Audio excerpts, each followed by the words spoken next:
అన్న సురేష్ అన్న నమస్తే. హాయ్ రమేష్, ఎలా ఉన్నావు? ఇంట్లో అంతా మంచిదేనా?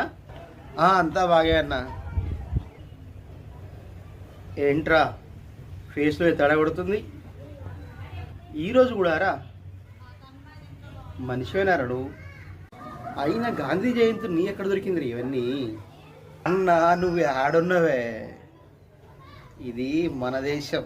మన దేశంలో మిగతా టైంలో కన్నా గాంధీ జయంతి రోజే ఎక్కువ మందు దొరుకుతుంది, ఎక్కడైనా చికెన్ దొరుకుతుంది, మటన్ దొరుకుతుంది. తెలుసా నీకు? దేశం కోసం, స్వతంత్రం కోసం ఎంతో అహర్నిశలు కష్టపడి సాధించినటువంటి వ్యక్తులలో ప్రముఖుడైన గాంధీ.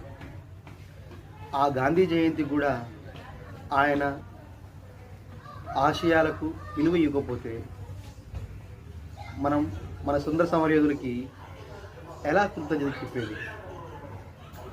ఇక ముందైనా గాంధీ జయంతిన జీవహింస, మందుకి, ఆల్కహాల్కి దూరంగా ఉండరా. సారీ అన్న, నీ మాట ప్రకారం ఇక ముందు ఏ గాంధీ జయంతి కూడా దీన్ని ముట్ట, మందు ముట్ట, చికెన్ తిన. మహాత్మా మమ్మల్ని మన్నించు.